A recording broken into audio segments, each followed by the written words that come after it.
ბრაზილია ფართობით მსოფლიოში მეხუთე ქვეყანაა მოსახლეობით, მეშვიდე, ხოლო ეკონომიკით ათეულში შედის.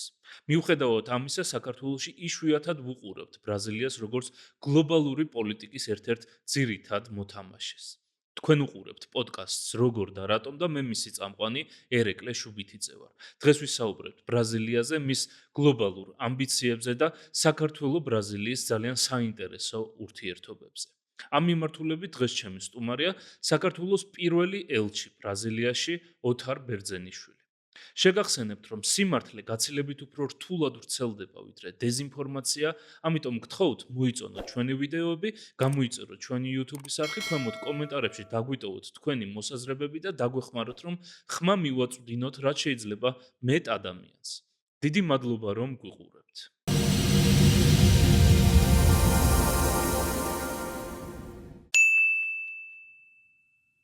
ძალიან დიდი მადლობა სტუმრობისთვის. დღეს ძალიან საინტერესო თემაზე უნდა ვისაუბროთ, ასე ვთქვათ, ეგზოტიკურ თემაზე, რომელზეც საქართველოს საინფორმაციო სივრცეში არც ბევრი ცოდნა არის და არც ბევრი პროგრამა არის ამ თემაზე, ამიტომ ვფიქრობ, რომ ძალიან საინტერესო და მნიშვნელოვანი საკითხია, განსაკუთრებით იმის ფონზე, რომ ამ პოდკასტის გაკეთების პერიოდში ძალიან ნათლად დავინახე, რომ საქართველოში ძალიან მწირი ცოდნა არის უშუალოდ სამეზობლოზე და წარმოუდგენლად მწირი ცოდნა არის, რაც უფრო შორს მივდივართ საქართველოსდან და ბრაზილია არის ერთ-ერთი უმნიშვნელოვანესი ქვეყანა მსოფლიოში და მინდა ასევე ვისაუბროთ, რატომ არის სამხრეთ ამერიკა და ბრაზილია ზოგადად მნიშვნელოვანი საქართველოსთვისაც. და მოდი დავიწყოთ თქვენი უშუალო გამოცდილებით, იმიტომ რომ მე ხშირად მყავს ექსპერტები, თეორეტიკოსები, მაგრამ თქვენ ხართ პრაქტიკოსი, ადამიანი, რომელმაც გაკვალა გზა, ასე ვთქვათ, სამხრეთ ამერიკაში და საინტერესოა, როცა ჩახვედით იქ და როცა დაიწყო უშუალოდ კონტაქტი ოფიციალურ დონეზე საქართველოსსა და ბრაზილიას შორის, როგორც ელჩის ფორმატში, ასე ვთქვათ, რა იცოდნენ იქ საქართველოს შესახებ? ძალიან დიდი მადლობა მოწვევისთვის, პატივია ჩვენ საზოგადოებას გავაცნოთ ინფორმაცია ამ თქვენ ახსენეთ ეგზოტიკური, მაგრამ ძალიან საინტერესო მიმართულების, რასაც ქვია ლათინური ამერიკა ზოგადად, შეგვიძლია რომ ლათინური ამერიკა წარმოვიდგინოთ როგორც ორი დიდი კონტინენტი, იმიტომ რომ შეგვიძლია რაღაც სამ ფაზად დავყოთ, ეს არის მექსიკა და ცენტრალური ამერიკა, კარიბეთი და ასევე სამხრეთ ამერიკა. ბრაზილია არის ერთ-ერთი ჰეგემონი ქვეყანა, ესე ვთქვათ, უძლიერესი 200 მილიონი ადამიანი ცხოვრობს. ძალიან დიდი ტრადიციების, დიპლომატიური თვალსაზრისით, ასევე ისტორიული, კულტურული და თქვენის ნებართვით პატარა ექსკურს გავაკეთებ ჩვენ შორის ურთიერთობებთან დაკავშირებით. რა თქმა უნდა, ეს ყველაფერი არ დაიწყო იმით, როდესაც ოფიციალურად საქართველოს გაგზავნა თავის წარმომადგენელი, ამ შემთხვევაში ელჩი. მას წინ უძღოდა თითქმის ლათინურ ამერიკასთან ჩვენი ჩართულობა, ეს მოდიოდა 2008 ომის შემდეგ პერიოდიდან, როდესაც არაღიარებაზე გაძლიერდა ჩვენი მუშაობა საგარეო კუთხით და ჩვენი ერთ-ერთ და დღემდე ესე ვიტყოდი, რომ ჩვენი ქვეყნის საგარეო პოლიტიკის ერთ-ერთ ქვაკუთხედს წარმოადგენს არაღიარების კუთხით მუშაობა და ამ კუთხით გამტკიცება და ჩვენ პარტნიორებთან ურთიერთობების გამღრმავება და შენარჩუნება არის უმნიშვნელოვანესი. შესაბამისად დაიწყო ეს აქტიური მუშაობა, ესე ვიტყოდი, საგარეო ფრონტზე ლათინური ამერიკის მიმართულებით, როდესაც ვენესუელამ და ნიკარაგუამ აღიარეს აფხაზეთი და ოსეთი როგორც დამოუკიდებელ სახელმწიფოთა. ეს იყო რაღაცნაირად სუჯენერეს кейსი, ესე რომ ვთქვათ, საერთაშორისო ურთიერთობებში, როდესაც ოკუპანტმა ქვეყანამ აღიარა საოკუპაციო რეჟიმები როგორც დამოუკიდებელ სუბიექტებად. ამ შემთხვევაში ძალიან რთული იყო, ხო, პირდაპირ გეტყვი, ჩვენი პარტნიორებისთვისაც თუ იმ მომენტში რა რეაქცია უნდა ყოფილიყო მათი მხრიდან, შემაკავებელი ნაბიჯები, ერთად მუშაობდით ძალიან მჭიდროდ ამ მიმართულებით და ამან ბევრი კონსულტაციების, ბევრი მუშაობის შედეგად საერთაშორისო ორგანიზაციებში გამოიკვეთა იმის აუცილებლობა, რომ საქართველოს თავის ფეხი დაედგა ამ შორეულ კონტინენტზე, რასაც მთლიანად ვიტყოდი ლათინური ამერიკა ქვია, იმიტომ რომ იმას მოყვა 4 საელჩოს გახსნა, დღეს გვაქვს 4 საელჩო ბრაზილიის ფედერაციულ რესპუბლიკაში, არგენტინაში, კუბაში და ასევე მექსიკაში. ეს არ იყო ადვილი, ეს მე გეტყვით რომ ეხა საელჩოს გახსნა, ეხა როგორც ესეთი შეიძლება ხალხი ფიქრობდეს რაღაც ტექნიკური ნაწილია და ეხა იქ რა უნდა დიპლომატის გაგზავნა სანელჩის ჩასვლას, მაგრამ ამას ძალიან დიდი შრომა უწვის წინ, იმიტომ რომ საელჩოს გახსნას მოყვება ადამიანური რესურსიც, საქართველოს იმ მომენტისთვის ჯერ 30 წელსაც არ ითვლიდა თავის დამოუკიდებლობის ისტორიის და ჩვენთვის ესე ვიტყოდი ლათინურ ენაზე ტერანოვა იყო, როგორც იმათვის საქართველოს არის ტერანოვა, ანუ იქ ადამიანი რომელიც ჩავდიოდით ესე ვთქვათ ყამირზე, ან რაღაც გაუკვალავ სამყაროში, სადაც თითეულ ნაბიჯს ჰქონდა უდიდესი მნიშვნელობა. პირველ რიგში ჩვენი ქვეყნის წარმოჩენის თვალსაზრისით, თუ როგორ უნდა დაგვეწყო ჩვენი ურთიერთობები და ამას რაღაც ცოტა მომცემ საშუალებას ცოტა დეტალურად აღწერ. მეორე კომპონენტი იყო ეს, როდესაც ჩვენი ეროვნული ინტერესები, ეს რაც არაღიარების კომპონენტს მოიცავდა, ამ ხრივ როგორ გაგვეტარებინა ჩვენი ინტერესები, ასევე ისე რომ არ დაგვეზიანებინა პირველადი ნაბიჯები ურთიერთობებში, ესეც ძალიან საინტერესო ნაწილია და მესამე ეს უკვე კეთილდღეობა და ის ორმხრივი ურთიერთობები, რაც შეიძლება ამ შორს მანძილზე მყოფმა ქვეყნებმა ერთმანეთისგან მიიღოს. ეს როგორც ითარგმნება როგორც კულტურულ ასპექტში, ისტორიული ასე შემდეგ ვაჭრობა, რა თქმა უნდა, და პოლიტიკური კაპიტალი. თქვენის ნებართვით მაშინ დავიწყებ. პირველ რიგში ამ დიპლომატიური ურთიერთობებით ჩატარდა არაერთი კონსულტაცია, რა თქმა უნდა, ეს ხდებოდა გაეროში, ჩვენი მისიის საშუალებით, მაშინ უდიდესი როლი გაწია ჩვენი მისიის ჩვენმა დიპლომატებმა ძალიან ბევრი იმუშავეს, ანუ დღემდე ჩვენ მეგობრობთ ერთად და ჩვენმა კოლეგებმა იმ თვალსაზრისით, რომ ჩვენ ვიწყებდით ახალი მსოფლიოს აღმოჩენას. იმ ეტაპისთვის და ამ ახალ მსოფლიოში ლათინური ამერიკაც ერთ-ერთ უმნიშვნელოვანეს როლს თამაშობდა, იმიტომ რომ მე კიდე ერთხელ მინდა მაყურებელს შევახსენო, რომ ერთ-ერთი პირველი ქვეყნები, რომელსაც აღიარეს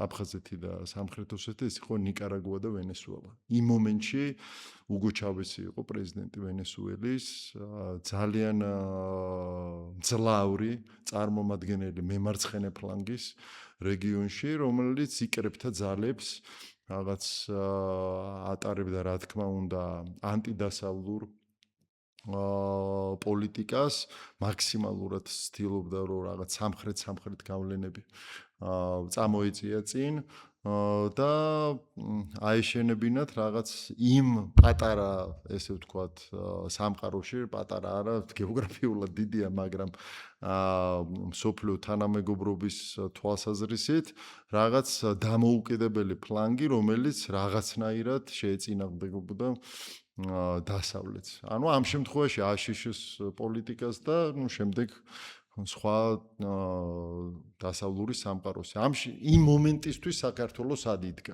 ეს ძალიან მნიშვნელოვანია, იმიტომ რომ ჩვენი პარტნიორები ძალიან გვეხმარებოდნენ ამ პირველი ნაბიჯების გადადგმაში, იმიტომ რომ კიდევ ერთხელ აღვნიშნავ, რომ ეს ჩვენთვის იყო ნამდვილად სიახლე, თუ როგორ უნდა გაგვეტარებინა იქ ჩვენი აქტიური დიპლომატია და აქ ყველაზე მთავარი იყო დიპლომატიური კავშირების გამტკიცება იყო, იმიტომ რომ უკვე დამყარებული იყო ეს დიპლომატიური ურთიერთობები ადრეულ 90-იან წლებში, მაგრამ მის იქით ჩვენი ურთიერთობები ნაკლები იყო. რა თქმა უნდა, იმიტომ რომ საქართველოს 200 წლეულს მოიცავს და იმ მომენტისათვის ახლა მთელ მსოფლიოსთან ვერ დავამყარებდით ესე ურთიერთობებს, მაგრამ საჭიროება მოიტანა, რომ მაქსიმალურად ჩვენი რესურსები გადასროლილი ყოფილიყო ამ ნაწილზე და შეგვემცირებინა ის საფრთხეები, რაც იქიდან მოდიოდა.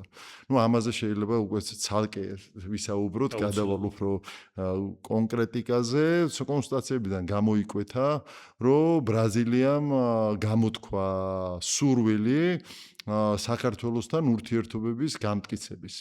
და ამ კონსულტაციებზე მინდა გითხრათ, რომ ერთი ძალიან მნიშვნელოვანი, როცა ჩავატარეთ, მაშინდელი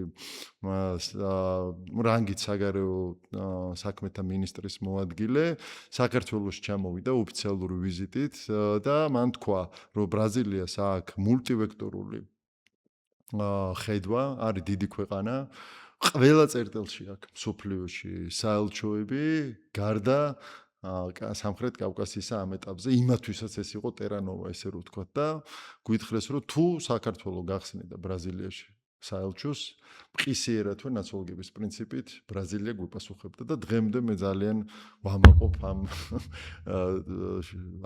შორეული თუ ახლო წარსულით, რომ ერთადერთი სამხრეთ ამერიკის საელჩო არის სამხრეთ კავკასიაში და არის ქალაქ თბილისში. ეს არის ბრაზილიის საელჩო.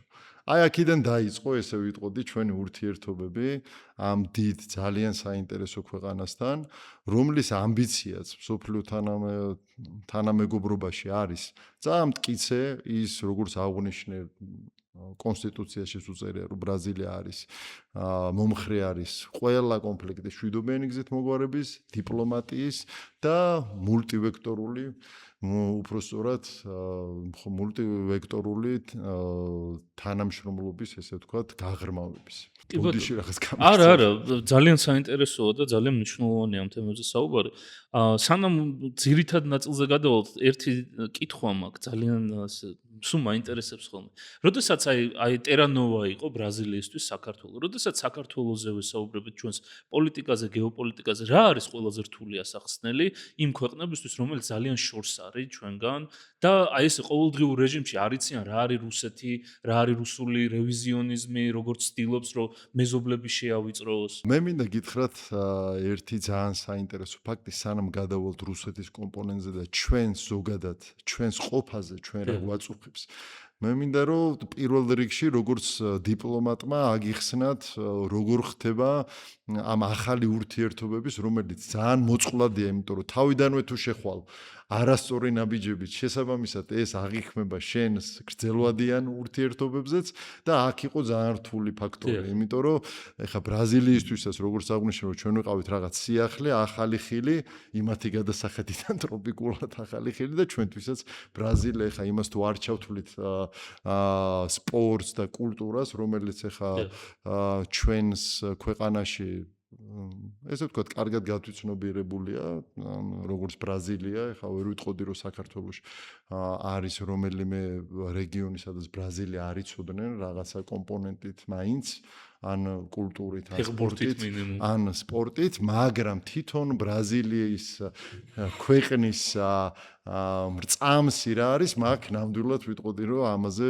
ჩვენი საზოგადოებისთვის ცნობადობა ასამაღლებელია ნამდვილად, იმიტომ რომ ეს არის რაღაცა ძალიან საინტერესო ქვეყანა, კიდევ ერთხელ ხას უსმევ და ამ პირველი დიპლომატიური ნაბიჯებისთვის, ჩემთვის, როგორც დიპლომატისთვის, იყო ერთი ძალიან მნიშვნელოვანი ნაწილი, რომ მეპოვნა, სად შეიძლება, რომ ჩვენი წერტილები ყოფილიყო დაახლოებული. ანუ რას გულისხმობ ამაში? ანუ როგორც ისინი დაინტერესდნენ, აი მაგალითად რო წავიდეთ, ესე ავიღოთ soft diplomacy-ით, მოკლედ სად შეიძლება რომ ჩვენ დავაკავშიროთ ბრაზილიასთან წერტილები, სანამ მივალთ რუსეთის უსაფრთხოების და ჩვენ პრობლემებზე, იმიტომ რომ როგორც წესია, ესე აღვნიშნავ რაღაც მარტივიანით რო ავიღოთ, ადამიანთან როდესაც პრობლემით მიდიხარ, იმ ადამიანს აღარ უნდა მე შესაბამისად ჩვენთან ურთიერთობის დამყარება. ამიტომ აქ ძალიან მნიშვნელოვანი იყო ის ნავიგაცია, თუ როგორ შევიდოდით ამ ოკეანეში ურთიერთობებში, რა.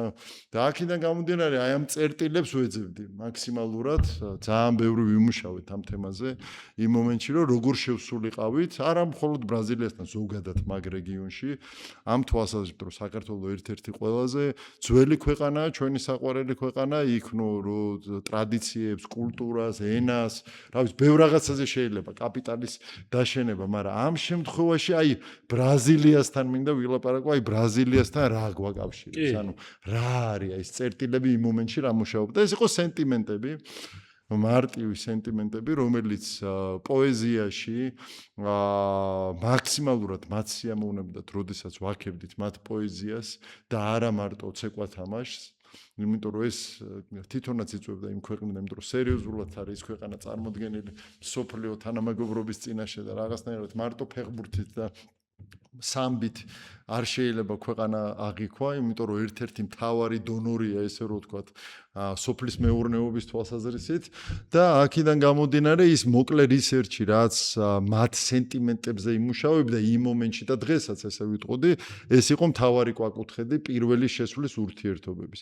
რა თქმა უნდა, აქ ჩვენი კულტურაც, ისტორიაც ძალიან გვეხმარებოდა ამ ნარატივის, ესე ვთქვათ, აშენებაში და კაპიტალიზაციის გაკეთებაში ჩვენ ურთიერთობებში. აი, ამის შემდეგ უკვე შეგვიძლია გაგცეთ პასუხი უკვე ჩვენი ქვეყნის ინტერესებში რა იდგა და ეს რუსეთის ფაქტორი როგორ არის და სად არის ბრაზილია აი ამ რუსეთთან ურთიერთობაში. ერთი რაღაცა, რაც იქ ყველაზე მნიშვნელოვანი იყო, ბრაზილიას აქვს ძალიან სერიოზული ინსტიტუტები, თავისი აქვს დიპლომატიური დიდი აკადემიაც, რომელსაც რიო ბრანკო ქვია მოკლედ, რომელსაც დაახლოებით 60 წელზე მეც ითვლის მე მგონი ეს დიპლომატიური ინსტიტუტი. აქ შემოდის კომპონენტი იმის თუ ბრაზილია სად დგას თავის სახელმწიფო ინტერესების გატარების პროცესში. და დღემდე ჩვენ ახლა მარტო საქართველოს არ ავიღებ, იმ მომენტში საქართველო იყო, მაგრამ აი დავიწყოთ რაღაც ახლო წარსულიდან, როდესაც დაიშალა საბჭოთა კავშირი და ბრაზილიამ როგორ შეხედა იმ მომენტში ამ ბლოკის დაშლას და საერთოდ ბრაზილიისთვის რა იყო. ბრაზილია არის მე მინდა ახლა აღარ შევალ იმაში დიქტატურა იყო ბრაზილიაში, სამხედრო დიქტატურა იყო, მაგრამ ბრაზილია ყველაზე მეტად რითაც ამოყობს, ეს არის დემოკრატიული სახელმწიფო. თუ ბრაზილიაში რამე მიმდინარეობს ამ ბოლო 20 წლების განმავლობაში მნიშვნელობა არ აქვს, რომელი ძალა მოდის მემარცხენე, მემარჯვენე, კონსერვატორი თუ რა, ყველასთვის თითეული ბრაზილიის მოქალაქეებისთვის არის ადამიანის უფლებები და დემოკრატია მთავარი პრინციპი ნაწილი. აი აქ ზუსტად შემოდის ის კომპონენტი, როდესაც აემხელა ჰეგემონ ტერიტორიულად, მე მგონი მეხუთე სახელმწიფოა თუ მე-6 მსოფლიოში სიდიდით და მოსახლეობითაც ძალიან დიდი, შემოდის ეს ნაწილი, როდესაც ბრაზილიას თავის ისტორიაში თუ არ ჩავთვლით რაღაც მინი რეგიონალურ თუ სუბრეგიონალურ პატარა 3 დღიან, 4 დღიან ომებს თავის მეზობლებთან რეალურად მან ისე მოიხვეჭა თავისი ტერიტორიული მთლიანობა და სუვერენიტეტი ისე გაიმყარა, რომ ეს შემოდის დიპლომატიაში ასწავლიან კიდევაც იქაურ, ესე ვთქვათ, წყაროებზე შევისწავლე, ესე ვთქვათ, რომ ესეთი კომპონენტია, რომ ეს არის რაღაცნაირად ერთეული кейსი, სტადი, სადაც ტყვის გავარდნის გარეშე ბრაზილიამ დაამყარა თითოეულ სამეზობლოში, თავის სამეზობლოში და ისე გააკეთა საზღვრების დემარკაცია, რომ ერთი შეხლა-შემოხლა არ ქონიათ. ეს რაღაც ძალიან საინტერესო კომპონენტია ევროპის კონტინენტიდან განსხვავებით, როდესაც აქ თითო გოჯზე ჩვენთან საუკუნოვანი ბრძოლები გვაქვს, ესე რომ ვთქვათ რა. ამიტომ ეხა ეს პატარა ექსკურსი, იმიტომ გავაკეთე, რომ მივიდეთ ზუსტად ამ რუსეთის კომპონენტზე, იმიტომ რომ ბრაზილიისთვის ზოგადად ბრაზილია როგორც დიდი სახელმწიფო, დიდ სახელმწიფოებთან რაღაცნაირად თავის საპირწონედ წარმოუდგენია თავის თავი.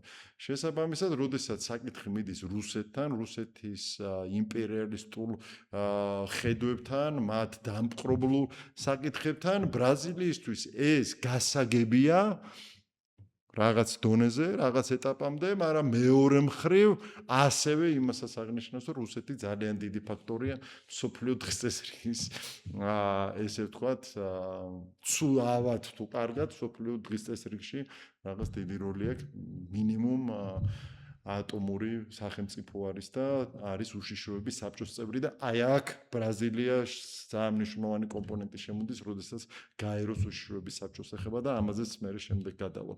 და დავამთავრო მინდა ეს აზრი.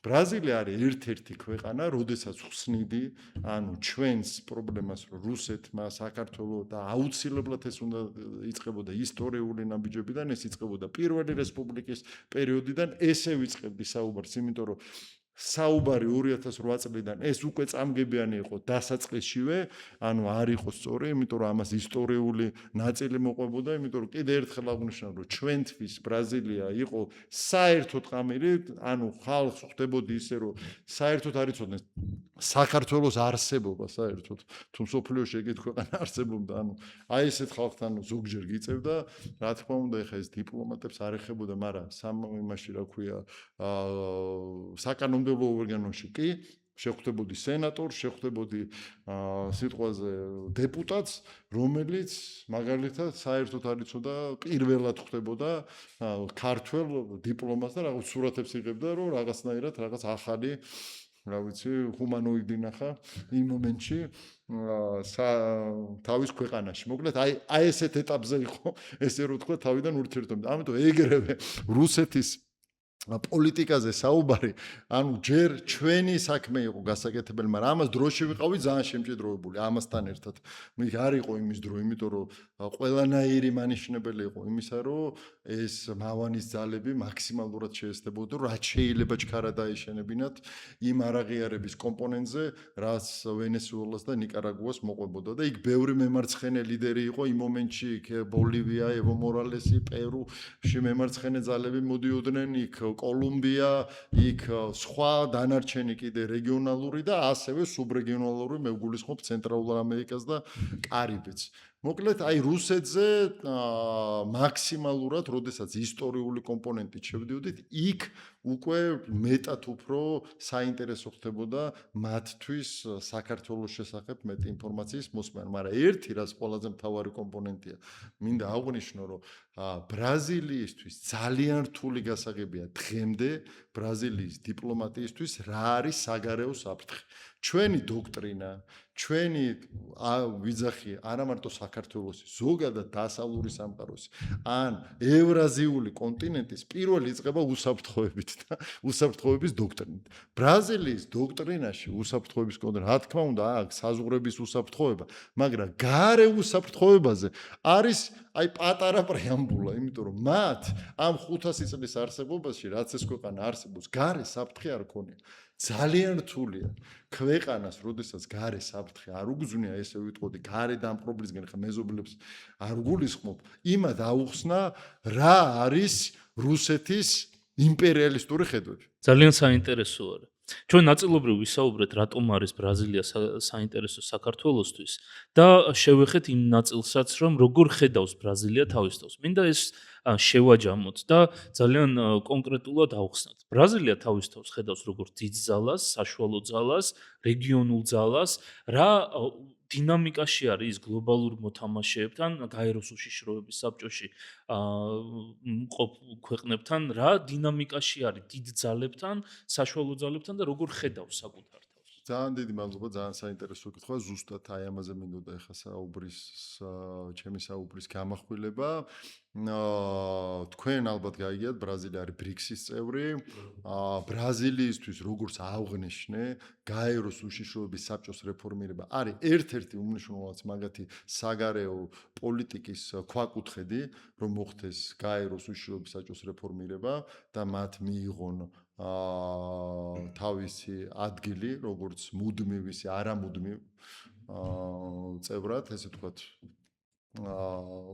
რეფორმის პროცესში გაეროსი, მაგრამ ბრაზილიას არ აქვს ამბიცია, რომ ის ჩამოყალიბდეს რაღაცა მილიტარისტულ ან სამხედრო ძალად. ბრაზილია, მე ვიტყოდი, საშუალო მომავალში ან შეგვიძლია გრძელვადიანი წავიღოთ, მათი საგარეო კურსი მაქსიმალურად არის აღებული იმაზე, რომ ეს ჩამოყალიბდეს როგორც საშუალო ძლიერ სახელმწიფოდ, რომელიც გაატარებს ეს მულტივექტორულ ურთიერთობებს მსოფლიო თანამეგობრობაში, დაიცავს მშვიდობას, აქვს ამბიცია აღებული და ძალიან რელევანტურად, იმიტომ რომ ბრაზილია მსოფლიოს ფილტვებს წარმოადგენს, უნდა გვავიწყდება, რომ ამაზონი ბრაზილიაშია და ყველაზე დიდი წყლის რესურსი, სუფთა წყლის, მინდა აღვნიშნო, არის ბრაზილიაში და ეს ძალიან მნიშვნელოვანი კომპონენტია და ბრაზილიის ამბიცია კლიმატურ ცვლილებებთან დაკავშირებით სოფლიოში ერთ-ერთი ლიდერი იყოს და არაერთი ფორუმში მონაწილეობს ამის კუთხით.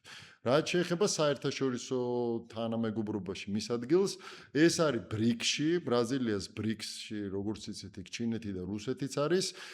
იმათ თავისი ამბიციები აქვს, იმათ უნდათ რომ ბრიქსი იყოს მაქსიმალურად წარმოდგენილი როგორც რაღაცა პოლიტიკური საპირწონე დასავლურ სამყაროსთან, ესე რომ ვთქვათ, მაგრამ ბრაზილია ამის შესაძლებლობას არ აძლევს, იმიტომ რომ მათი ხედვა არ არის რომ რაღაცა საპირწონეთ იყოს შექმნილი პირიქით. ისინი ცდილობენ რომ ბრიქსი გადაიყვანონ მაქსიმალურად ეკონომიკურ ჭრილში, სარგებელი ნახონ, ასევე 2015 წელს არ ვიცი თქვენ როგორ მისდევთ ამ საკითხებს, მაგრამ იქ ჩამოყალიბეს ახალი განვითარების ბანკი.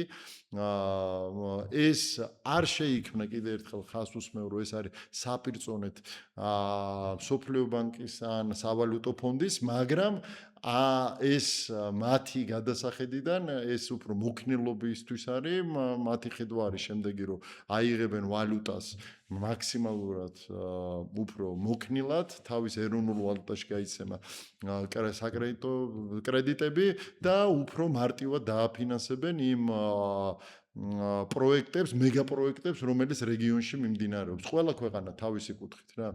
ამიტომ უფრო ეკონომიკური კომპონენტია, მაგრამ ეხლა მინდა რომ პოლიტიკურ კომპონენტსაც გავუსვა ხაზი. არ არის მარტო ბრიქსი ბრაზილიისთვის სოფლიო თანამეგობრობასთან სალაპარაკო დიდი რეგიონალური ნაწილი. არის კიდე სუბრეგიონალური ნაწილის, რომელიც არის მერკოსური, რომელიც თვითონ არის ერთ-ერთი დამფუძნებელი და სულ ეხლახანს მიმდინარე წელს იანვარში მერკოსურთან ევროკავშირმა გააფორმა პარტნიორობის ხელშეკრულება, რომელიც ახლა რატიფიკაციას გაძის და სავაჭრო ურთიერთობებს კიდე წინ წამოწევს. მაგრამ მესამე კომპონენტი ეს არის დემოკრატიული კომპონენტი, რაც ძალიან მნიშვნელოვანია. და ეს მინდა რომ საზოგადოებისთვისაც რაღაცნაირად ავწიოთ ცნობადობა ამ კუთხით, რომ ეს არის იფსა. ეგეთი რეგიონალური სოფლიო, ესე ვთქვათ, რეგიონალური კავშირი, რომელიც არის სამხრეთ აფრიკა, ბრაზილია და ინდოეთი.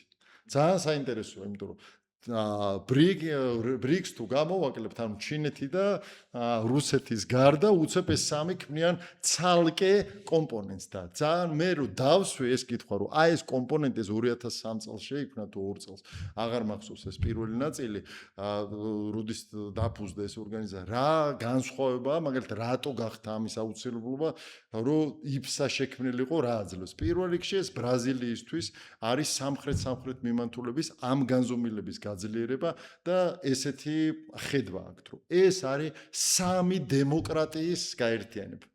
ამიტომაც ზუსტად დასავლეთთან, ზუსტად იმ ქვეყნებთან, სადაც შეიძლება რომ ჩინეთის და რუსეთის თქვათ, იმათი აზრების ხვანაირად იყოს გადაქმნილი, აქ ამათ უფრო ხელი ესე თქვათ გაშლილი აქვს და ბევრად უფრო მარტივად ხდება მათი თვალსაჩინიდან ამ ქვეყნებთან ურთიერთობების თუ ბლოკებთან დამყარება და ეს მართლაც მათი საგარეო პოლიტიკის ერთ-ერთ მნიშვნელოვან ნაწილს წარმოადგენს. კი ბატონო, რუსეთი და ჩინეთი, როდესაც დასავლეთის საპირწონედ საუბრობენ, ხოლმე ხშირად მოიშველიებენ გლობალური სამხრეთის ხმას, ასე ვთქვათ, რომ ამბობენ, რომ დასავლეთი არ ითვალისწინებს ამ გლობალურ სამხრეთს, გლობალურ უმრავლესობას. რეალურად ჩინეთი და რუსეთი საერთოდ არ წარმოადგენენ სამხრეთის გლობალური სამხრეთის ნაწილს, ისინი უბრალოდ ცდილობენ, რომ დაეპატრონონ ამ მოაჯდნენ, ასე ვთქვათ, უხეშად რო ვთქვათ, ამ თემას. რეალურად ბრაზილია მოიაზრება როგორც გლობალური სამხრეთის ლიდერი, ერთ-ერთი ყველაზე გავლენიანი ქვეყანა გლობალურ სამხრეთში და თვითონ ბრაზილია თუ ათვიცნობიერებს ამას, ეს მოხდა ხელოვნურად, ანუ მიზან მიმართულად მოხდა ბრაზილიის მხრიდან თუ ეს ბუნებრივი პოზიციაა ბრაზილიის, რაშიც მან ასე ვთქვათ, თავისთავი იპოვა და თავისთავი აღმოაჩინა. ან ეს როგორც აღვნიშნე, ეს ბრაზილიის საგარეო პოლიტიკის მთავარი ნაწილია, რომ ის იყოს ლიდერი გლობალური სამხრეთის. ეს არის ზუსტად ბრაზილია, როგორც ჩვენ გვევლინება საერთაშორისო თანამეგობრობაში მომავალ დეკადების წინ. რაც შეეხება ჩინეთს და რუსეთს, ეს უკვე პროპაგანდა, მათი პოლიტიკის ნაწილია, რა თქმა უნდა, ამ კაპიტალზე უნდა დაშენება, მაგრამ ეხა ეს ბრაზილიისთვის ეს მიუღებელი. არ დათმობს ბრაზილია ამ პოზიციებს, ეხა და იმიტომაც არის ეს იფსა ზუსტად ეგ მიმართულებაც, რომ აღვნიშნე, რომ ზუსტად ბრაზილიისთვის ეს არის მთავარი დასაყრდენი ნაწილი. რა ქმნის ბრაზილიის ძალას? ეს არის ტერიტორია, მოსახლეობა, ჩვენ ვიცით, რომ ახლა რუსეთისნაირი ჯარი ან ამერიკისნაირი ან ჩინეთისნაირი ჯარი არ ყავს, მაგრამ რაზე დებს ფსონს? რა არის მისი ძირითადი, ასე ვთქვათ, ძალის საფუძველი? მე მინდა გითხრათ, რომ ბრაზილია ძალიან საინტერესო ქვეყანა არის. შეიძლება ბრაზილიას არ ყავდეს, ესე ვთქვათ, მოდი გავყოფ ორ ნაწილად ამას რა, უსაფრთხოების კომპონენტით და ასევე მისი განვითარების კომპონენტი. ნუ პირველ რიგში ნუ ხა ტერიტორია 200 მილიონიანი ერია, ერთ-ერთი ყველაზე დიდი ცალკე კონტინენტი ვით შეგვიძლია წარმოვიდგინოთ ბრაზილია. მათთვის ჯერ აღნიშნავ, რომ მიუხედავად იმისა, რომ ესე გამოკვეთილად არა აქვს მას რაღაცა მილიტარისტული, ესე ვთქვათ, ჯარის ფუნქციები საერთაშორისო დონეზე, ბრაზილია მინდა გითხრათ, რომ ძალიან სერიოზულად არის მომზადებული ორგანიზებულ დანაშაულთან, ნარკოტრაფიკინგთან, იარაღთან ვაჭრობასთან დაკავშირებით. ამ ამაზონის ესე ვთქვათ, სწრაფი რეაგირების ჯგუფები, რომელიც ბრაზილიაში მუშაობს და ყველა მეზობელთან აქვს უდიდესი პრობლემები ამ კუთხით, ბრაზილიას ძალიან გაწვრთნილი საჯარისო შენაერთები აქვს და ეს რაღაც არ ჩანს, ესე რომ ვთქვათ. ასევე გადმოვალ, ნუ და გვაუწყდება ატლანტიკის ოკეანის რაღაც 7000 კილომეტრი აქვს და ეს მისთვის ფლორა და ფაუნის დაცვაც და ეს გარემოს დაცვის კომპონენტი ძლიერად შემოდის. გარდა უსაფრთხო, ნუ ესე ვიტყოდი რაღაცა თავდაცვითი უნარიანობის გაზრდის თვალსაზრისით, მინდა აღვნიშნო, რომ ავიც აქაც წერია ინფორმაცია, რომ ბრაზილიას საფრანგეთთან აქვს ძალიან ახლო კავშირები და მე როგორც მახსოვს, სადღაც ერთი 14 წლის წინ საფრანგეთთან მაგ დაასრულეს 5 წყალქვეშა ნავი შეიძინეს საფრანგეთისგან, ამიტომ ბრაზილია ანვითარებს თავის თავდაცვის უნარიანობის საკითხს პირველ რიგში საზღვრების დაცვის კომპონენტით, მეორე რიგში რაც ძალიან მნიშვნელოვანია ბრაზილიისთვის, ეს არის მისი თავდაცვის ინდუსტრიის განვითარება. ნუ დაგვაუწყდება, რომ ბრაზილია არის Embraer კომპანია, Embraer-ის ესე ვთქვათ, ქვეყანა, რომელიც როგორც ნუ პირველ რიგში აკეთებს ერთ-ერთი ნუ Boeing-ის და Airbus-ის მე ალბათ ნუ ერთ-ერთი მსოფლიოში წამყვანი სამგზავრო თვითმფრინავების კომპანია არის, ასევე აქვს ახლო მანძილზე სრული სისტემების და საჰაერო სისტემების წარმოება შეეული. აქედან გამომდინარე, ბრაზილია ვაჭრობს იარაღით. აფრიკულ ქვეყნებთან, ლათინური ამერიკის ქვეყნებთან, ამიტომ მისთვის ეს ახალი ესე ვთქვათ, ტექნოლოგიების დანერგვა მის თავდაცვის ინსტრუმენტში ძალიან მნიშვნელოვანია და ამ კუთხით ის ძალიან ახლოს თანამშრომლობს როგორც ამერიკის შეერთებულ შტატებთან, ისევე ევროპის ქვეყნებთან. აქედან გამომდინარე, მას არ აქვს ესეთი მჭიდრო კავშირები ჩინეთთან და ესე ვთქვათ, რუსეთთან ამ კუთხით. ესე ძალიან საინტერესო ფაქტორია. დამოკიდებულება არა აქვს სამხედრო თვალსაზრისით. ძალიან მნიშვნელოვანია ეს. განსაკუთრებით BRICS-ის დინამიკაში, რომელზეც ცოტა მოგვიანებით ვისაუბრებთ. ეხლა საინტერესოა ბუდიში არ დამცალდა იქ, რომ ამეხსნა მეორე ნაწილი თავდაცვის კომპონენტის გარდა. ბრაზილია არის მსოფლიოს ერთ-ერთი სოფლის მეურნეობის კუთხით ერთ-ერთი მთავარი მომწოდებელი. ეს ძალიან დიდი ძალა არის ბრაზილიისთვის, როგორც თვითონ სამეზობლოში, ესე ვთქვათ, ვაჭრობის თვალსაზრისით, ასევე მსოფლიო თანამეგობრობაში მისი წვლილი რა არის ამ კუთხით. აქედან გამომდინარე, ეს არის ბრაზილიის როგორც საგარეო ვაჭრობის ერთ-ერთი მთავარი იარაღად შეგვიძლია აღიქმებოდეს მისი სოფლის მეურნეობა. იმიტომ რომ ბრაზილიაში იმდენად განვითარებულია სოფლის მეურნეობა, რომ აგი თითქმის რა ვიცი 3-4 საჭმელს მე მგონი სოფლიოსი დღემდე. დღესაც და კიდე აძლიერებს და ანვითარებს ამ მიმართულებას. ეს არის შეგვიძლია ეს რაღაცა ეს კომპონენტები, მისი დიპლომატია, მისი დემოკრატიული წყობა, მისი ხედვა, ესე ვთქვათ, მათი გადასახედიდან როგორც მულტივექტორული, ესე რომ ვთქვათ, ეს აძლევს იმის საშუალებას, რომ მეზობლებთან კონდეს ძალიან კარგი ურთიერთობა და კიდევ ერთხელ ავხსნი, რომ ბრაზილია ჩანასახშივე მწამსიდანვე არასდროს არ ქონია მას იმის ამბიცია, რომ რაღაცა დამყრობლური ან რაღაცნაირად იმპერიალისტური ხედვები ქონოდა მის სამეზობლოში. ჩვენთან ესე გეოპოლიტიკაზე, საერთაშორისო პოლიტიკაზე როცა საუბრობენ, ესეთი მითი არის, რომ რუსეთი აუცილებლად ავტორიტარული უნდა იყოს, იმიტომ რომ აქვს უზარმაზარი ტერიტორია და ამ ტერიტორიას რამენაირად შეკვრა უნდა. ბრაზილიასაც აქვს უზარმაზარი ტერიტორია, ძალიან რთული რელიეფი აქვს. როგორ ახერხებს ბრაზილია, რა პოლიტიკური სისტემით ახერხებს ბრაზილია, რომ კონტროლი გაამყაროს ამ ტერიტორიებზე და შეინარჩუნოს ეს უზარმაზარი და რთული რელიეფი, რაც მას აქვს. შიდა პოლიტიკურ თემაში ეს ძალიან საინტერესო არის. სულ 26 შტატი 25+1, ესე რომ ვთქვათ, 26 შტატისგან შედგება. ფედერალური წყობა არის, დიდი ქვეყანა არის, თითო შტატი ბრაზილიაში ცალკე სახელმწიფო. თავისი დამოუკიდებელი, ესე ვთქვათ, მუნიციპალიტეტები, თავიანთი არჩევნებით. ამიტომ ეს სისტემა, ესე ვიტყოდი, მე აქ რაღაც პარალელს გავავლებ ამერიკის შეერთებულ შტატებთან, ჩვენთან უბრალოდ ჩვენ მაყურებელთან, ესე ვიტყოდი, უფრო ახლოს არის, მეტი ცნობადობა არის ამერიკის შეერთებულ შტატების წყობაზე, დაახლოებით აი სინერგიაში მოდის პოლიტიკურად იქაური წყობა და ბრაზილიაში როგორი წყობაც არის ამ კუთხით და აქედან გამომდინარე იმდენად დამოუკიდებელია ეს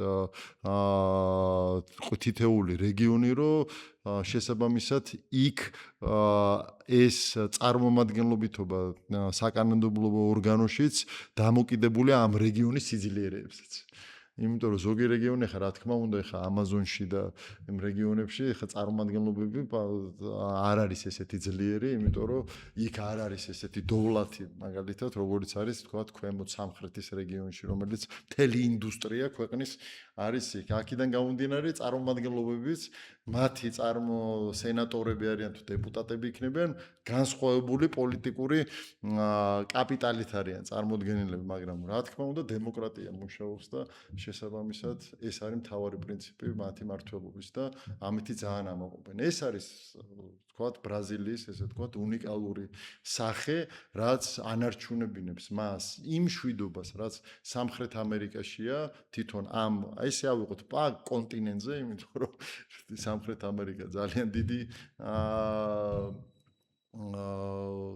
ნაწილია ბევრი ქვეყნის გაერთიანება და ეს არის მთავარი, ესე ვთქვათ, ლიდერული თვისებები ბრაზილიის, რომელიც მასაა გაღებული. კი ბატონო, ჩვენ არაერთხელ ვახსენეთ, რომ ბრაზილიის ეკონომიკა და ბრაზილიაში ძალიან მნიშვნელოვანია, ასე ვთქვათ, სოფლის მეურნეობის მიმართულება. რა როლი აქვს ბრაზილიას გლობალური სურსათის უსაფრთხოების მიმართულებით და არის თუ არა ეს ერთ-ერთი მთავარი მოთამაშე? ერთ-ერთი მთავარი მოთამაშე შეიძლება ესე პოლიტიკურად, იმიტომ რომ ბრაზილიას თავის გამოწვევებიც აქვს, იმიტომ რომ ბრაზილიის სოფლის მეურნეობის ბევრი პროდუქცია ბევრი განვითარებული ქვეყნებისთვის მიუღებელია.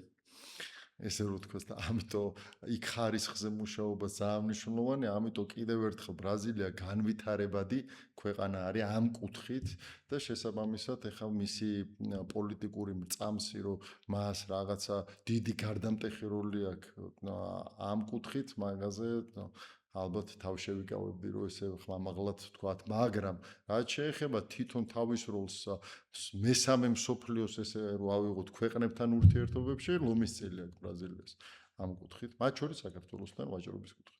ჩვენ ვისაუბრეთ ბრაზილიის ურთიერთობებზე გლობალურ მოთამაშეებთან და ერთ-ერთი მთავარი და ძირითადი მოთამაშე, ასე ვთქვათ, ბრაზილიის ნახევარსფეროში მდებარე, ეს არის ამერიკის შეერთებული შტატები. ძალიან საინტერესოა ბრაზილიას რა ტიპის ურთიერთობები აქვს ამერიკის შეერთებულ შტატებთან და რა დამოკიდებულება არის ამ ორ ქვეყანას შორის. პირველ რიგში ეს არის ზოგადად ამერიკის კონტინენტი, ესე რომ ავიღოთ, ორივე ძალიან დიდი სახელმწიფოა, შესაბამისად ბრაზილიაც ამერიკის შეერთებულ შტატებს განიხილავს ერთ-ერთ მთავარ პარტნიორად, მაგრამ პირველ რიგში მინდა ხაზი გავუსვა, ეს არის სავაჭრო ურთიერთობები ამერიკის შეერთებულ შტატებთან.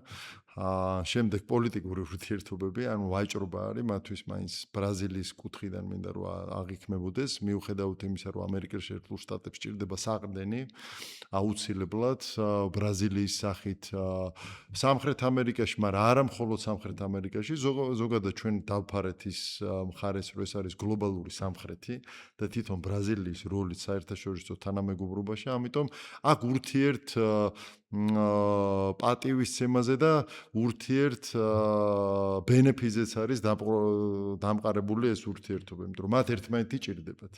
აქედან გამომდინარე, ეს ურთიერთობები გარდაქმნილი არის მრავალ კუთხურ ჭრილში, ესე ვთქვათ, როგორც საერთაშორისო თანამეგობრობებში, ინსტიტუტებში, ასევე რეგიონალურ და სუბრეგიონალურ ურთიერთობებშიც რა. აქედან გამომდინარე, ეს ორი ურთიერთობა ნამდვილად მნიშვნელოვანია, მაგრამ მე ვიტყოდი, რომ ბოლო 10 წლეულების მანძილზე ბრაზილიას ბევრად უფრო ზარდი ურთიერთობები აქვს სავაჭრო ჩინეთთან, ვიდრე ამერიკის შეერთებულ შტატებთან, იმიტომ რომ ჩინეთთან ის განიხილავს ჩინეთს როგორც მიუხედავად იმისა, რომ ბრიქსშიც არიან ერთად ამ ბლოკში, ასევე ერთ-ერთ მთავარ სავაჭრო პარტნიორად ჩინეთს, იმიტომ რომ ჩინეთი ძალიან დიდი ამბიციებით არის შესული სამხრეთ ამერიკაში ამ ბოლო 10 წლეულების მანძილზე, იმაზე მეტად ვიდრე ჩვენს რეგიონში, მინდა ხაზი გაუსვა, იმიტომ რომ ჩინეთისთვის სამხრეთ ამერიკა წარმოადგენს, მე მინდა რაღაცნაირად აღვნიშნო, როგორ უყურებს ჩინეთი გაერთიანებებს და შესაბამისად ბლოკებს, იმიტომ რომ ჩინეთი უნდა გვავიწყდება, რომ არის უშიშროების საბჭოს მუდმივი წევრი, ამიტომ მათი ხედვა საგარეო პოლიტიკური თვალსაზრისით იმის გარდა, რომ მას აქვს თავისი გრძელვადიანი პოლიტიკური მიზნები, აქვს თავისი ეკონომიკური, აქვს თავისი სამხედრო, აქვს სუბრეგიონალური, ასევე სამეზობლო, ასე შემდეგ, ასევე მას სჭირდება დიდი გაერთიანებებში თავისი ინტერესების გატარება და ამ შემთხვევაში აფრიკის კონტინენტს თუ გამოვაკლებთ, სამხრეთ ლათინური ამერიკა არის 33 ქვეყანას მოიცავს. შესაბამისად, ჩინეთისთვის აი ეს გაერთიანება მთლიანად, იქ ლატამია, ანუ მექსიკასთან ერთად და კარიბეთი არის ბრაზილია, მერკოსური, ანუ ეს ყველა ერთად, შესაბამისად ეს რო გადავთარგმნოთ ესე დიპლომატიურ ენაზე 33 ხმა არის. ის არ არის მარტო ბრაზილია ერთი როგორც კომპონენტი სამაგიეროდ ბრაზილია შეუულია ბევრი მისი სამეზობლოდან ან თავისი სუბრეგიონალური რეგიონიდან მისი პოზიცია გაითვალისწინოს და აქ ჩინეთთან თანხვედრაში იყოს რაღაც საკითხების მიმართ. ამიტომ ეს წმინდა დიპლომატიური თვალსაზრისითაც ჩინეთისთვის ძალიან მნიშვნელოვანია ეს ურთიერთობები და ძალიან აგრესიულად არის შესული ამ თუ გადავხედავთ მათ ბოლო ვაჭრობას, ინვესტიციებს, თუნდაც კოვიდის დროს. ძალიან ეხლა რო აღარ წავიდეთ რაღაცა ღრმა წიაღისეულში რა ხდებოდა 10 წლის წინ ან 20 წლის წინ კოვიდის დროს აშშ-ს გადაუსწრო და დაასწრო კიდევაც ჩინეთმა ამ პატარ-პატარა სახელმწიფოებში და თუნდაც ლათინურ ამერიკაში დახმარების გაწევის თვალსაზრისით. ეს აღიქმებოდა როგორც ვაქცინების იმპორტით, ასევე ის რაღაცა პირველადი დახმარების კომპონენტები, რომელიც ამ პირბადეებს და ასე შემდეგ მოკლედ რა. ამიტომ ჩინეთმა ეს დაიჭირა ძალიან კარგად სხვათა შორის და აქ აშშ-ს როლი ბევრად უფრო დაწეული არის, ესე ვთქვათ, ამ მაგ სამეზობლოში ვიდრე ჩინეთის ამ ეტაპზე. მაგრამ ბრაზილია იმას სრულიად ათვისნობიერებს, რომ ეხლა ჩინეთის ექსპანსია და ესეთი პოლიტიკური ხედვა გრძელვადიან პერსპექტივაში ბრაზილიისთვის დამაზიანებელი იქნება და იქ მაქსიმალურად ცდილობს, რომ ისეთი ურთიერთობები ააშენოს, რომელიც მასას მოუტანს სარგებელს და ეს რაც იგივე აღნიშნე კლიმატთან ურთიერთობა, სოფლის მეურნეობა და ასე შემდეგ, ბრაზილია ყოველთვის ესთება, რომ მისი ინტერესები მაქსიმალურად იყოს დაცული და გაათანაბროს და დააბალანსოს ჩინეთთან. ეს იქნება პოლიტიკური კაპიტალი თუ სავაჭრო.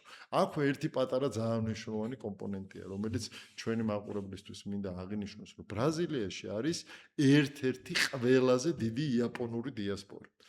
2 მილიონი იაპონელი ცხოვრობს ბრაზილიაში. ეს ძალიან საინტერესო კომპონენტი არის.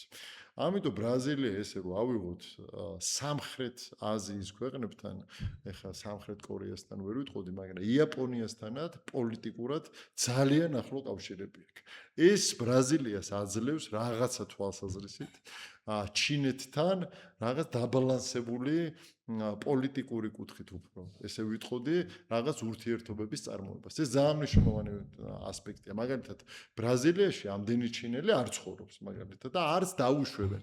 ესე რომ ვთქვა, საიმიგრაციო კუთხით ამდენი ჩინელის იქ გაშენას და მაქსიმალურად ბრაზილია ცდილობს, რომ მისი მუშახელი გამოიყენოს, იმიტომ დიდი ქვეყანაა და მაქსიმალურად თვითონაც აქვს ეს პრობლემები, როგორც პროფკავშირული თვალსაზრისით, ასევე საიმიგრაციო კუთხითაც. კი ბატონო, ანუ ამ მულტივექტორულ პოლიტიკაში, საგარეო პოლიტიკაში, რაც ჩვენ ვისაუბრეთ, ზუსტად ამას ხედავს, ხო, ბრაზილია, რომ ამერიკას აბალანსებს ჩინეთით, ჩინეთის მზარდ ინტერესებს იაპონიით და ამერიკით და ასე ვთქვათ, ყველანაირად ცდილობს, რომ მინიმიზაცია გააკეთოს იმ დამოკიდებულების, რაც სხვა გარე, ასე ვთქვათ, აქტორებზე შეიძლება ზუსტად ეს არის ამას ხსენიდი, ზუსტად თავიდანვე თავდაპირველად და ამაზეა დაყრდნობილი ზუსტად ბრაზილიის საგარეო პოლიტიკას და ასევე მათ კონსტიტუციაშიც არის აღარ მახსოვს ზუსტად მუხლი, სად არის ჩაწერილი, სადაც ბრაზილია იზახის რომ ის არ ერევა სხვა ქვეყნის შიდა ურთიერთობებში.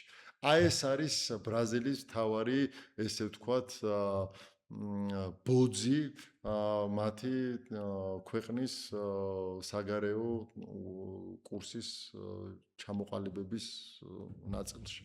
კი ბატონო. ჩვენ ახლა ვისაუბრეთ ბრაზილიაზე როგორც გლობალურ მოთამაშეზე, როგორც რეგიონულ მოთამაშეზე, როგორც მოთამაშეზე სხვადასხვა გაერთიანებებში და აქ იკვეთება ძალიან ასე ვთქვათ სწორხაზოვანი მინიშნება, რომ ერთ-ერთი ძირითადი ძალა ბრაზილიის ეს არის დიპლომატია და როგორც ცნობილია ბრაზილიის დიპლომატიური სკოლა არის ერთ-ერთი ასე ვთქვათ სახელგანთქმული და საინტერესო დიპლომატიური სკოლა. ჩვენ ნაწილობრივ შევეხეთ ამ თემას, მაგრამ მინდა უფრო ჩავშალოთ აი ეს დიპლომატიის ძალა, რაც გამოიკვეთება. რითი განსხვავდება ბრაზილიური დიპლომატიური სკოლა? თქვენ გამოცდილება გაქვთ ელჩი იყავით სამხრეთ კორეაშიც, ბულგარეთშიც. აი ეს დიპლომატიური სკოლები, ხედვები, რითი განსხვავდება უშუალოდ პრაქტიკაში? როგორი არის ბრაზილიელ დიპლომატებთან მოლაპარაკება?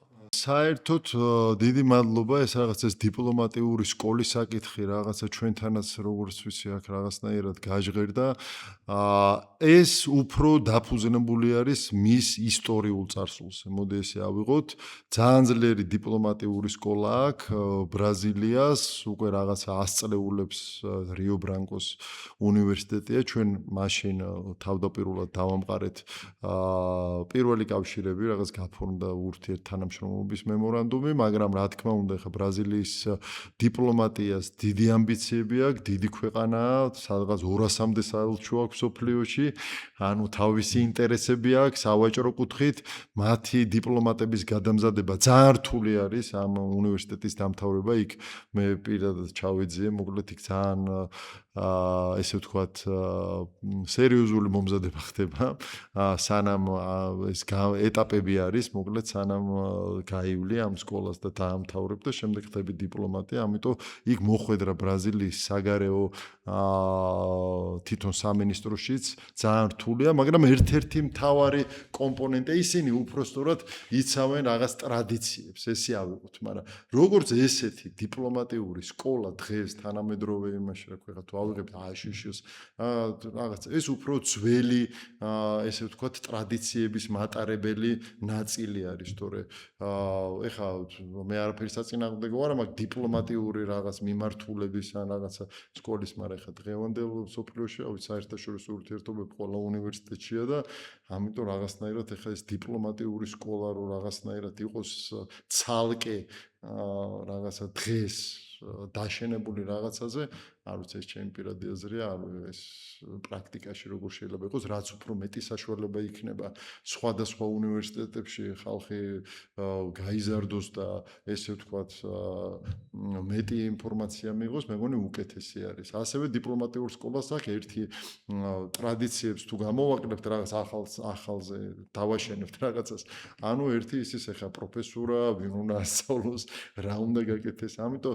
რაღაც ცოტა თანამედროვე ყოფაში ეს ეს საკითხი მოკლედ შეიძლება იყოს დიპლომატიური სკოლა ატარებდეს რაღაც ტრეინინგულ და რაღაც გამოცდილების, რომელიც იქნება რაღაც სამინისტროზე მიმული რაღაც ნაწილი, რომელიც ძალიან საჭიროა, ეგ გასაგებია, მაგრამ ესე როგორც რაღაც ცალკე მდგომი ეს დიპლომატიური სკოლები თუ ავიღებთ ახლა კორეა ახსენეთ, ბულგარეთი, კიდე სხვა მსოფლიოს სხვა ისინი უფრო ტრადიციულ ესე ვთქვათ, ძველი დროიდან მოყოლებული ესე ვთქვათ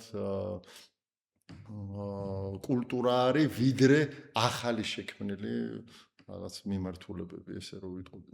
კი ბატონო, ჩვენთან ხშირად არის საუბარი ახლა ბოლო პერიოდში განსაკუთრებით დიპლომატიურ სასწავლებელზე, უნივერსიტეტებზე, ასე შემდეგ და რამე არის ისეთი, რისი გადმოტანაც შეიძლება, რამაც შეიძლება დღევანდელი ქართული დიპლომატია გაუმჯობესოს.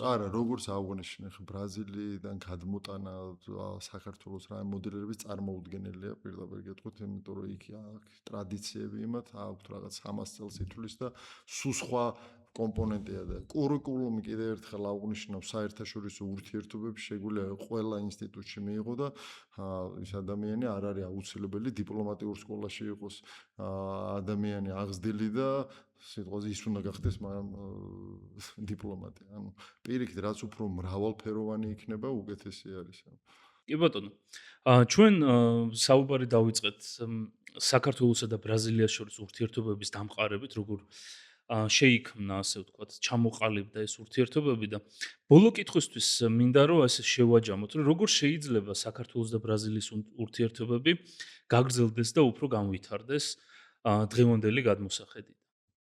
ბრაზილია საქართველოს ურთიერთობებზე ვიტყოდი, ანუ ზოგადად ამ ჭრილში ჩვენთვის საქართველოსთვის მე ვფიქრობ დღეს დღევანდელ მსოფლიოში რაც მეტი მეგობარი გვეყოლება, რაც მეტი მხარდამჭერი გვეყოლება, ეს რა თქმა უნდა ქვეყნის ძირითადი პრინციპიდან გამომდინარეობს, ჩვენი ტერიტორიული მთლიანობის და სუვერენიტეტის მხარდამჭერი მით უკეთესი.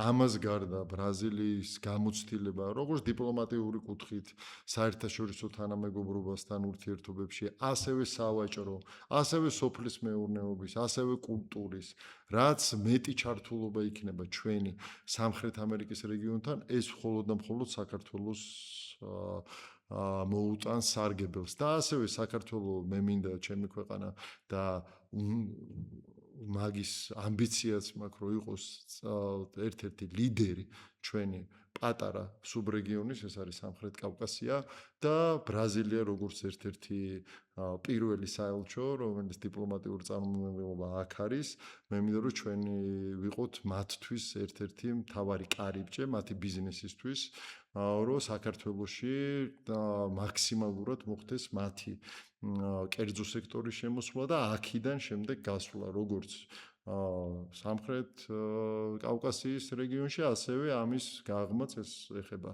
ცენტრალურ აზიას და მთლიანად ჩვენ რეგიონის შემოგარენს. იმიტომ რომ მე ვფიქრობ, რომ თუ ჩვენ სანდო პარტნიორობას გამოვიჩენთ, ბრაზილიის ზოგადად ბრაზილიის კუთხით არის ამის ძალიან დიდი პოტენციალი, რომ ბრაზილიამ საქართველოს განიხილოს მათ ერთ-ერთ საქმიანად სავაჭრო თვალსაზრისით ზოგადად რეგიონში. კი ბატონო, ძალიან დიდი მადლობა ამ თემის დაფარვისთვის. ეს როგორც დასაწყისში ვთქვი, არის თემა, რომელზეც არც ბევრი ინფორმაცია არის და არც ბევრი ფიქრობს და იმედი მაქვს დღევანდელი ჩვენი ეპიზოდის ნახვის შემდეგ უფრო მეტი ადამიანი დაინტერესდება ამ თემით და უფრო უკეთესად აღიქვამს, რამდენად მნიშვნელოვანია არა მარტო ჩვენს რეგიონში, არა მარტო ევროპასთან, არა მარტო ჩინეთთან, არამედ სამხრეთ ამერიკასთანაც და სხვა წერტილებში ძალიან ძლიერი დიპლომატიური ურთიერთობა და საქართველოს, ასე ვთქვათ, ნორმალურად და ადეკვატურად წარმოჩენა, რომ ჩვენი ინტერესები არა მარტო აქ იყოს, არამედ მთელ მსოფლიოში იყოს გათვალისწინებული და ასე ვთქვათ, პატივცემული. და ძალიან დიდი მადლობა იმ საქმისთვის, რაც თქვენ გააკეთეთ, ამ ქვეყნებთან, ასე ვთქვათ, გაუკვალავი ტერიტორიის გაკვალვით და დიდი მადლობა ამ თემაზე სასაუბროთ, რომ მოხვედით. ძალიან დიდი მადლობა მოწვევისთვის, წარმატებები თქვენს გადაცემას. დიდი მადლობა, რომ ბოლომდე გვიყურეთ. თუ მოგწონთ ჩვენი კონტენტი და არ გინდათ, რომ გამოგჩეთ სიახლეები ჩვენგან, გთხოვთ მოიწონოთ ჩვენი ვიდეოები, გამოიწეროთ ჩვენი YouTube-ის არხი და ასევე გამოყვეთ ჩვენ სოციალურ მედიაზე, Facebook-ზე, Instagram-ზე, TikTok-ზე. აუდიტორიის დაგროვებასთან ერთად ჩვენ გეგმავთ დავამატოთ სხვადასხვა ტიპის კონტენტი. ამიტომ თუ არ გინდათ, რომ გამოგრჩეთ ჩვენგან სიახლეები, გამოიწერეთ ჩვენი თქვენი სოციალური მედიის გვერდები. დიდი მადლობა რომ გვიყურებთ.